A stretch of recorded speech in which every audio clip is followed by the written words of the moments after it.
What's good, YouTube? And welcome to the house. This is the freaking culmination of Savage Strike not being within the megatons, as well as the competitive season ramping up like never before during the fall and winter. Phantazmay is over $100. This is actually insane. I did not think we would reach this point once again, even without a reprint. I get the Salmon Great is both in the meta and people are wanting to play 3 of these main and also wanting to side 3 of these against and other key matchups. And it doesn't get much better on eBay either. I tell you to always check both. There's one single copy at $95 before we see it towards $105. We're talking about over $300 for a playset if you're trying to get yours right now.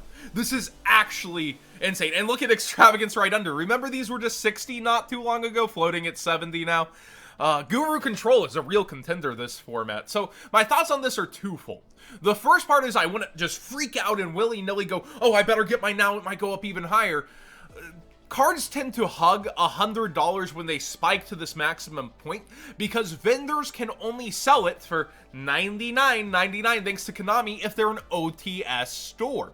If they're selling it at regionals, YCSs, whatever, they've got to hug that price point as an OTS, which has actually kept cards from just snowballing out of control. That's why you see things peak at 120, kind of stay there, come back down ever since we've seen the new OTS rules. So I don't think we're going to see it go too crazy, but TCG players having a huge sale, and historically, whenever they have these sales, well, things tend to go up. But the notable thing about this sale is that it's on all products for the first time ever. We're going to see bonus bucks back on sealed booster boxes, on supplies, on everything. And I've been assured that it's pretty substantial. It's not just like some super low percent.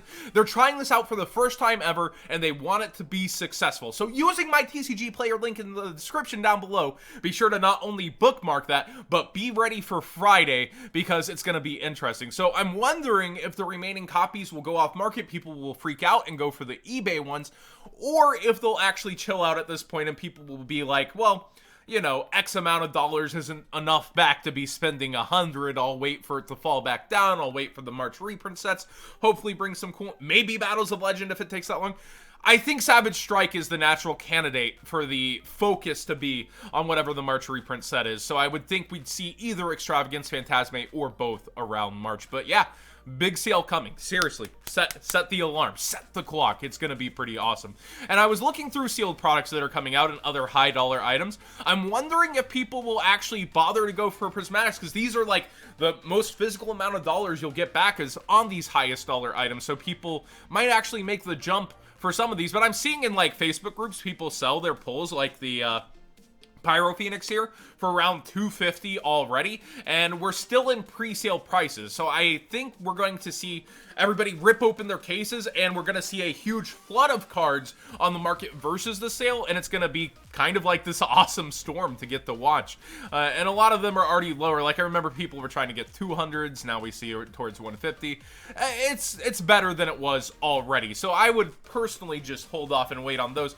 But sealed booster boxes, getting percents back on this is awesome if you were actually wanting to get the product and open it up. Chaos Impact's not necessarily what I would go for though.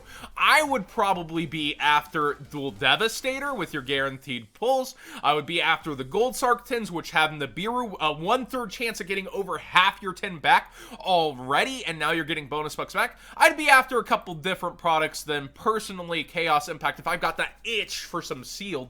But again, I'm personally usually after singles. Supplies is another interesting one. I've actually been through TCG Player for supplies, and they have some interesting things. This is going to include playmats. Literally anything on TCG Player is going to have bonus bucks back, so I think it's exciting. But looking through here, one interesting thing is happening. Masquerade is going on up. She's up even higher on eBay. I see the Simply Squad is actually the second lowest listing. And when we go through here, it does quickly rise. But remember, people are a little more holding off on listing cards because the set has such terrible value for opening right now in terms of its actual sales that Masquerade is one of the most anticipated cards in here. And so we might have already seen its bottom out price. We'll have to see as more quantities hit the market and we get ratios for the ultra rares. Now, I've been given early box box ratios on the secret from a Australian opener. I don't know how reliable he is, but the looks early say that safe art, as a lot of people are telling me how to say this, Starliege safe art, is 25, but apparently it's the one of the shortest in the set, the second most. And what's very concerning is they're telling me Abomination Prison is the shortest. So the duality of this is Signet Mining was overprinted, which is a generic search card. Abomination Prison is an archetype lock card, but it's still a search card. So if this is truly the shortest in the set, it's really surprising already to see this. And that would be EU box ratios if it's true. So do be alerted to that early, that kind of information is floating around. It is 10 proven case openings, but at the same time, I want to see US rates also, and it's very interesting at how much they, everything is falling. If that's true, the Hakai, aka Unchained, are probably the most sought after things from this set. People mixing them with True Draco and other decks already. Hey, Gallic Granite already under $5. That's pretty beautiful. Well, I know a lot of people are after this early on too. So kind of shop carefully, know your own price ranges, know what you want things to fall for, but also pay attention to what's going around there. And I'll try to get you guys real, huge case opening ratios coming up versus just the small ones that we've seen. Next up, El Shadow Noitilus. Okay, yeah, this is really going to be in the modern age of Yu-Gi-Oh! If you don't know why she used to be good, well, she's pretty good against Necros and Ritual Summoning. In the modern age, I don't think this is making a comeback. I think it's just getting bought out because it's hard to get. And we kind of saw this coming. If I was after anything now, it would be Shek and Naga. The ultimate rares we do see are towards 25, but every single version is up there towards $10. If this somehow misses the structure deck, which is one of the biggest structure decks ever, if I'm not mistaken, with, 9 or 10 holographics in there, it's a card that would go up. This is a card you'll be wanting to make in Shadows, and I've also seen in, Shadow Trains, other decks. I think this is a relatively good buy early on, but I still can't see them missing it. I think they're going to get a lot of the fusions in there, especially with the retrain of Construct. So I don't imagine they'll miss it. If I went for anything, it would be the ultimate. It'll probably hold the best value, but at this point, it's pretty high as well. You kind of missed the boat in terms of getting a deal. It could fall back down and hype back up towards the release. We'll have to see versus sales, but I think it'll be pretty slow coming back down. Grista even is rising, and I think this is actually an underestimated card, so I find that interesting as well. Apprentice Illusion Magician is up. So I featured Magician Hype recently on Market Watch. The Jump version is up. The Legendary Dex one is up. It's up over on eBay, and I think people are not really paying attention to the product description, which actually was the wrong one on the site. I had to hit Katami up and be like, hey, Legendary Duelist product description doesn't lead towards it anymore. I'd like to officially, try to feature your official work on my channel. So when looking through this, Apprentice Illusion Magician is bolded in the set. It's going to be in here. It's for sure going to be reprinted. So I don't think its ratios are going to be terrible. I don't think it's going to be bad. I don't think it's going to be in some super high rarity slot where it's terribly hard to get.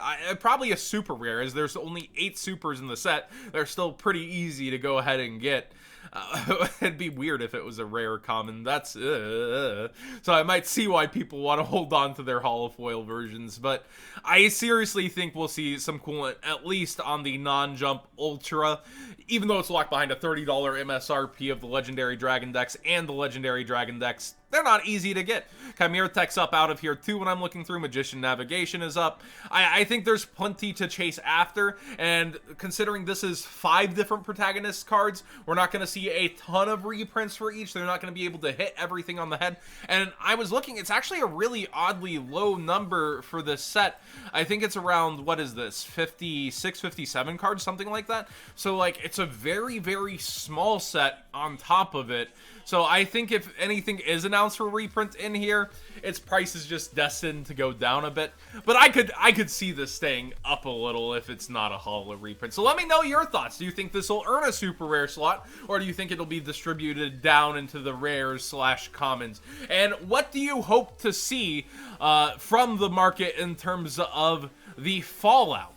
of Chaos Impact. I think it's going in really odd places I didn't expect early, and I do appreciate it. I want Unchained to be cheaper for everybody. Pyro Phoenix being one of the cards to actually hold up on its price, which Salamangreat's back in the meta, makes a little sense. A lot of people are going to want to try it, but everything else is slowly dipping already before we even have it in hands. We're still in pre-sale range here. Everybody gets their hands on it tomorrow from OTSs and mass release on Friday. So I expect coolant on the market in general. But what do you think is going to push against that flow, become good for busting the set open?